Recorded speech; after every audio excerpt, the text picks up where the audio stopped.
Vamos ahora sí con José Hernández. José, bienvenido, buenos días. Se presenta un hecho sui generis en la política ecuatoriana a propósito de este proyecto de ley que ha sido aprobado y cuyos actores son dos bloques, el bloque de gobierno y el bloque, en este caso, de UNES. ¿Y cuál es el hecho sui generis?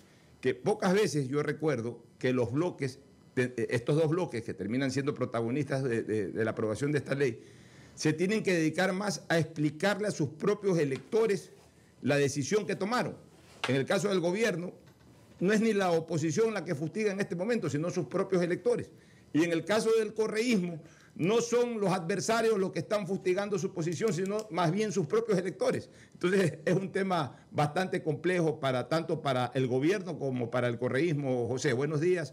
Tu opinión al respecto en el inicio de este diálogo. Buenos días a Alfonso, buenos días a Marisol y buenos días también a toda la audiencia de tu radio. Gracias por la invitación. Bueno, como tú dices, en efecto es un tema sui generis porque aquí, a menos de que se esté hablando de una inmensa ingenuidad, ¿no? Que habría que endosársela al correísmo y que sería un pecado endosarle ingenuidad alguna a ese movimiento.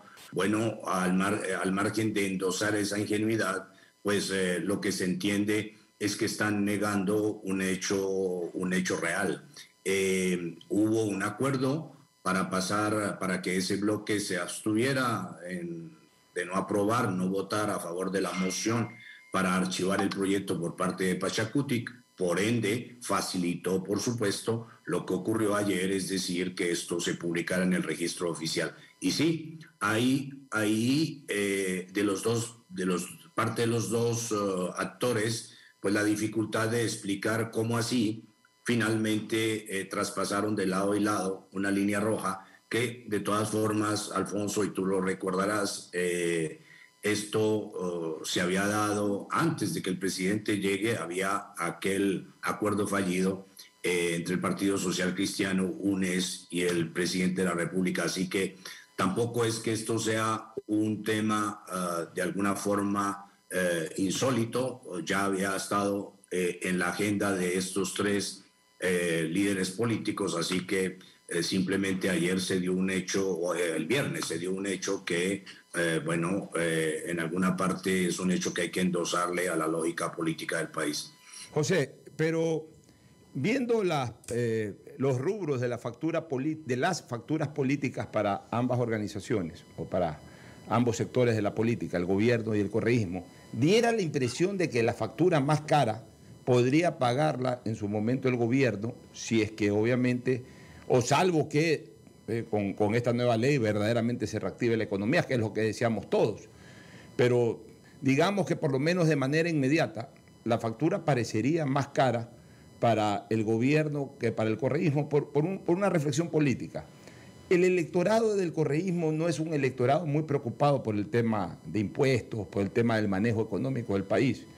Es un sector electoralmente hablando, obviamente más necesitado, que come más el discurso político, come más la obra, entre otras cosas, y también hasta la reivindicación social. Ese es el electorado del correísmo. Por tanto, sobre tema de impuestos, como que no le afectaría mucho a ese electorado.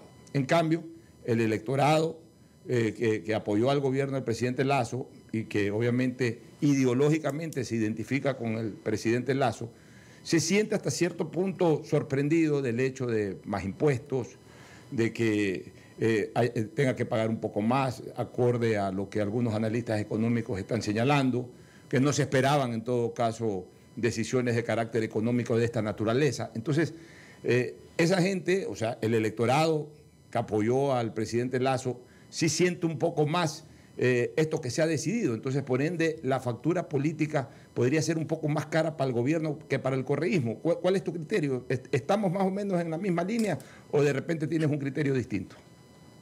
Me parece, Alfonso, que hay que, de alguna forma, evaluar lo que hay en la ley para saber exactamente si el gobierno va a pagar una alta factura o por el contrario es el correísmo el que la está pagando, como se está viendo en las redes, el grupo de gente que se ha desafiliado, los compañeros de ruta que le han dicho hasta pronto al gobierno, al correísmo, perdón.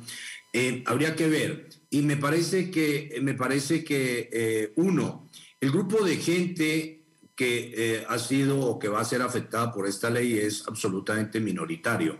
No se puede hablar de altísimos grupos que vayan a ser afectados. Vamos a hablar del 3%, algunos hablan del 4%, pero me parece que en el fondo va a haber 3.5% de personas afectadas. No me parece que eso sea un electorado masivo. Segundo, me parece que aquí habría que ver, el gobierno de alguna forma salva 1.900 millones de dólares. Esos 1.900 millones de dólares le van a ayudar a hacer obra social y le van a ayudar a bajar la tensión social. Bueno, esto habría que ver también cómo el gobierno qué hace en el campo para ver si puede de alguna manera cortocircuitar lo que está haciendo los avisos que ha hecho el señor Issa para retomar las paralizaciones en el mes de enero. Y hay unos puntos allí que son importantes, que me parece que los actores económicos van, Alfonso, a aquilatar. El tema del Fondo Monetario Internacional es importante. El tema de lo que haya en la ley sobre el Código Monetario, que va a favorecer de alguna forma al hecho de que el presidente pueda concluir el acuerdo con México y asimismo el acuerdo con la Alianza del Pacífico. Es un tema que concierne a los empresarios, que concierne a ese grupo de electores en una franja, en una parte importante que se podrían estar quejando. Y luego también allí habrá dinero. Ya el presidente anunció que en efecto a partir de enero va a haber el 1% de crédito por 30 años en el campo. Es decir, hay elementos en esa ley que podrían ayudarle al presidente a cortocircuitar los efectos negativos de este costo político, de este acuerdo con el correísmo. No así el correísmo, que como vemos está pagando ese costo y no lo puede explicar. Alfonso, no puede explicar por qué hizo el acuerdo.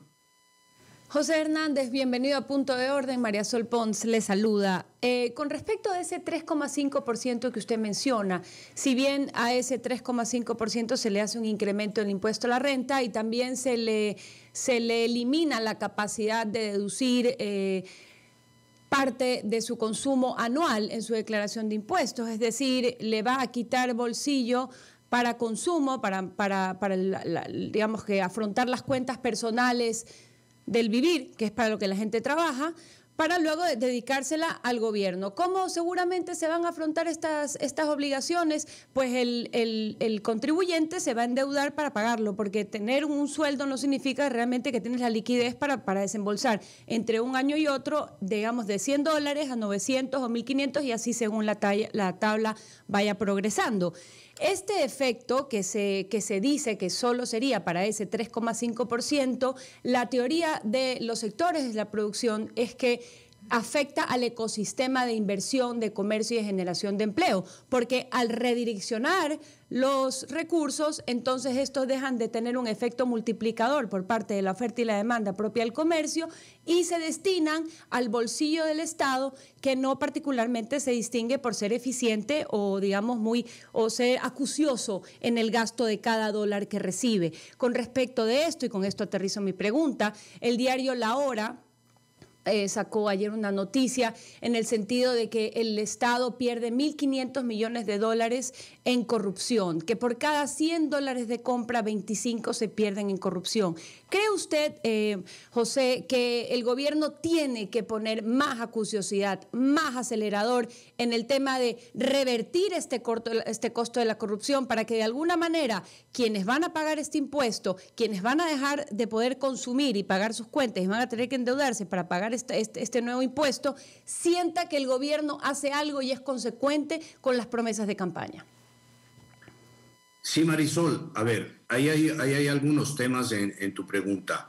Es evidente que el gobierno, no solo el gobierno, el país, pero por supuesto es el gobierno el que tiene que liderar, tiene que hacer muchísimas cosas para racionalizar muchas de los costos, de lo que es la contratación pública, transparentar muchísimo, cobrar los impuestos a aquellos que los evaden o que los eluden. Es decir, hay una serie de trabajos allí y, por supuesto, también racionalizar el tamaño del Estado, que no sabemos en este momento de qué tamaño exactamente es el Estado que requiere el Ecuador. Todo el mundo habla de alguna manera de bajar el tamaño del Estado, pero no hay cifras y nadie las dice, ¿no? El propio Jaime Nebot, cuando habla del Estado, habla con el ejemplo, ¿no? Hace la analogía de tener 8 empleados y si hay 2 vagos en el equipo, pues evidentemente no trabajar los 8 para los 2 y votar a los 2. Pero bueno, eso es un ejemplo,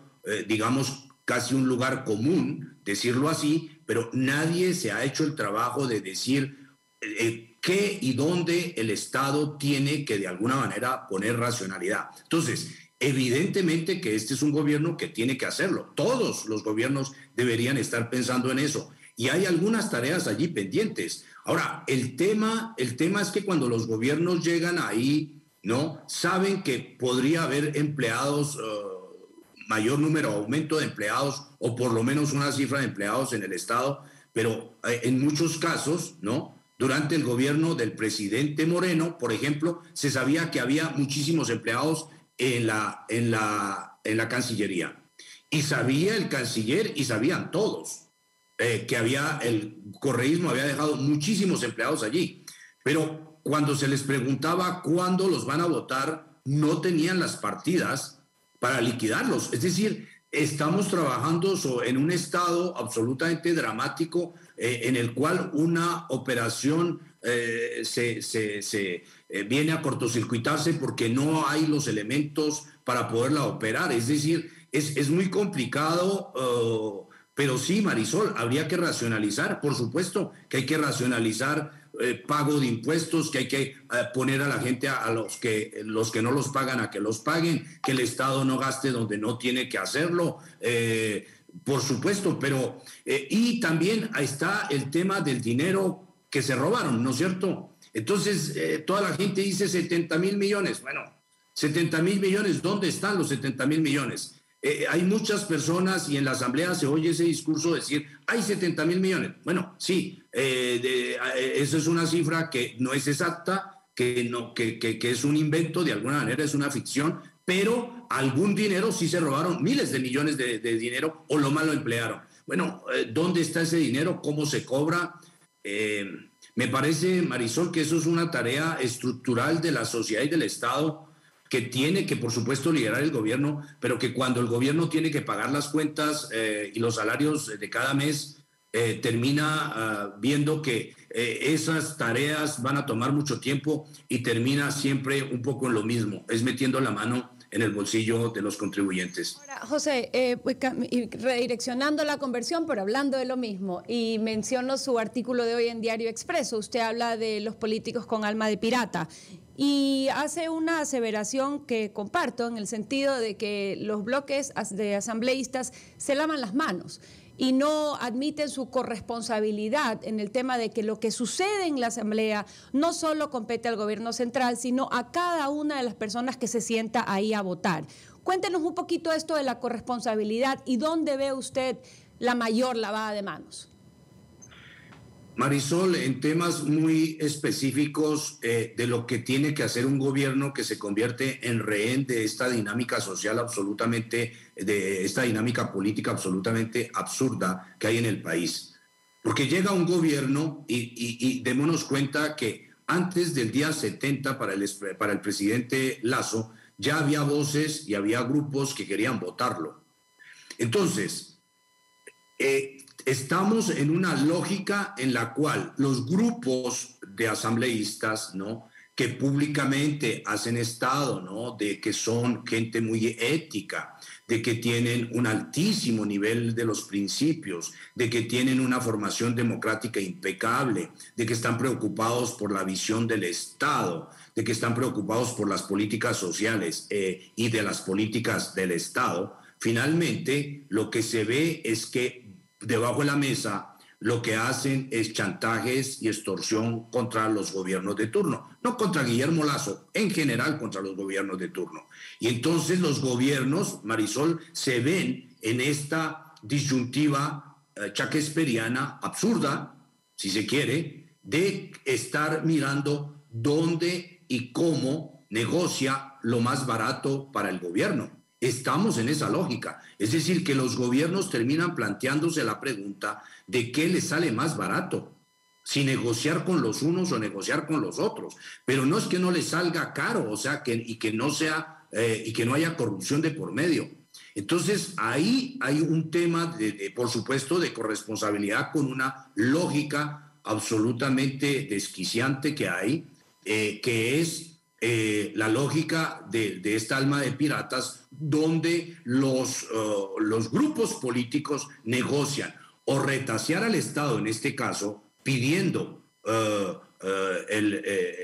empresas, pidiendo Petroecuador, pidiendo que les repartan el MIES, que les repartan, que les den la fiscalía, que ayuden a tumbar la fiscalía, o que les ayuden a recuperar las cortes, o el grupo correísta, que lo que quiere es limpiar la hoja de vida de Correa y hacer que la gente que está en la cárcel eventualmente le mejoren o le saquen de la cárcel por temor a que terminen delatando lo que ocurrió realmente en el gobierno. Eso es una lógica desquiciante para el país y los gobiernos terminan rehenes de esa lógica y por ende mirando con quién negocian más barato, con mejor precio, sea para el gobierno, sea para las instituciones. Es absurdo y esa es de alguna forma la lógica que tenemos, Marisol, y que no vemos que eso cambie. José, supongo que te gusta el fútbol, aunque no es tu especialidad, pero debes haber escuchado mucho eso de que se jugó feo, pero se ganó. Y es lo que a la larga da la impresión de que ocurrió en la asamblea el día viernes. Se jugó feo, pero se ganó. Es decir, no pasó de la manera más ortodoxa o más elegante el proyecto, al contrario, pasó de una manera hasta fea. Pero al final de cuentas el gobierno ganó su propuesta. Ganó su propuesta porque hasta con las fallas ortográficas, como dijo alguien por ahí, si es que hubo alguna falla ortográfica, así tendrá que ser publicada esta ley en el registro oficial. Entonces, el gobierno se la juega todas con este proyecto de ley, porque, ok, pasó tal cual como lo pediste. Ahora la gente va a pagar impuestos, aquellos que tengan que pagar, porque no es que todo el mundo va a pagar más impuestos, pues ese porcentaje de la población que va a incrementar el pago de sus impuestos tendrá que hacerlo, de buena gana, de mala gana, lo que sea, pero habrá que hacerlo. Pero como decía Marisol en su pregunta o en su reflexión anterior, se va a esperar una contraparte, y una de esas contrapartes es la reactivación económica. Entonces, va a depender mucho la credibilidad del gobierno y el apoyo al gobierno pues, en el hecho de que el próximo año se comiencen a respirar señales de reactivación económica. Lo que sí preocupa es que al final de cuentas también esta ley va como mancuerna pegada para ese objetivo que es la reactivación económica a las reformas laborales. Y esas reformas laborales todavía no son tratadas. Y ya conocida una estrategia del gobierno para hacerla pasar de la forma como pasó la ley tributaria. Evidentemente en el tema de las reformas laborales no va a haber la posibilidad del Ministerio de la Ley porque seguramente entrará como un proyecto ordinario y además va a ser muy difícil por la concepción ideológica del Parlamento de que sea aprobada la reforma laboral tal como la pide el gobierno. Entonces como que va a quedar medio incompleto el paquete, el paquete que aparece como el gran remedio o como la gran medicina para solucionar el problema de la inactividad del país desde el punto de vista económico. Y obviamente eso podría perjudicar para que este proyecto de ley que ya fue aprobado finalmente le dé el impulso al país que requiere para reactivarse en cuanto a la economía. ¿Cuál es tu criterio al respecto? Son justo las inquietudes que hay en este momento, Alfonso. Porque, a ver, uno de los temas que queda el viernes es que cierta ecuación política podría cambiar en la Asamblea. De hecho, se hizo este voto con una ecuación política que ni esperaba Pachacuti, que ni esperaba la izquierda democrática y supongo que tampoco el Partido Social Cristiano. Es decir, que hubiese este apoyo o este acuerdo con el correísmo para que pase como pasó la ley. Bien. eso cambia de alguna manera una ecuación política, es decir, hay un actor que no contaba en los votos del gobierno y que ahora está contando. ¿Esto se va a repetir? ¿No se va a repetir? ¿Esto cambia o no la ecuación y la manera como hacen política los otros grupos? No se sabe. Lo cierto es que, en efecto, como tú lo dices, el gobierno necesita, el país necesita la reforma laboral y otro tipo de reformas que estaban en ruta. Bueno, y ahora no se sabe, o más exactamente se prevé que esas reformas no pasen. Bien, volvemos entonces al dilema muerte cruzada o cómo hace el gobierno para hacer pasar esas reformas. Porque en esas reformas sí hay un elemento más ideológico. Es decir, hay gente allí que teorizó que tener un segundo código laboral es ir a, de alguna manera, trabajar en contra, digamos, del empleo y de los empleados que en este momento están amparados por el código anterior. Bueno, ese tema es más ideológico. Por supuesto que allí está toda la formación y toda la escuela de la vieja izquierda que no quiere reformas, que cree que el mundo se puede hacer con códigos de 1939 y que estamos todavía viviendo bajo ese esquema, ¿no? De las 8 horas por día, de las 40 horas por semana, de las horas de trabajo fin de semana, horas extraordinarias, etcétera. Eso que incluso no están haciendo los burócratas en este momento, porque están trabajando en línea, creen que el mundo funciona todavía así. Entonces, ahí hay un problema en efecto. Y sí, también hay el tema de que el presidente va a jugarse, por supuesto, con la reactivación, y entonces ahí tenemos que ver cuál va a ser, me parece, Alfonso, la reacción del país frente a estos anuncios del señor Issa de que en enero arrancan de nuevo las paralizaciones en forma indefinida. Entonces, me parece que la pelota está en el gobierno, pero la pelota también está en la sociedad, Alfonso, porque el país no es que Guillermo Lasso necesite esas reformas, el país las requiere, el país requiere reactivación, el país requiere de nuevo entrar a competir, a entrar en estos acuerdos TLC con pequeños países que puede ser como Panamá o de grandes regiones del mundo, Europa, Estados Unidos o China. Entonces me parece que aquí hay un tema no solo político, Alfonso, porque la lógica política lleva a que estemos hablando de la imposibilidad de hacer una reforma. Entonces, ¿qué va a hacer Lasso? Bueno, Lasso, ¿qué podrá hacer? No lo sé. Pero ¿qué va a hacer el país? Porque es que el tema es del país, no es de Lasso. Lasso puede incluso hasta caerse, ¿no? Eso podría ocurrir. En esta irracionalidad política puede todo ocurrir, pero es el país el que está en medio de eso, y el país requiere reformas laborales, el país requiere reactivación, el país requiere una economía que compita, el país requiere acuerdos comerciales, es el país. El Lasso es un accidente que esté en la presidencia, pero me parece que eso es lo que tenemos que pensar, y yo creo que esa racionalidad está lejos de darse en el país, Alfonso.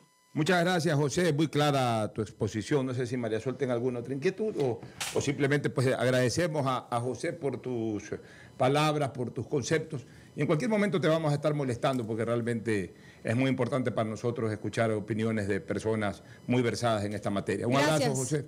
Gracias por su participación. Con Marisol nos despedimos de ti. Gracias, María Sol. Gracias, Alfonso. Y a toda la audiencia, muy buenos días.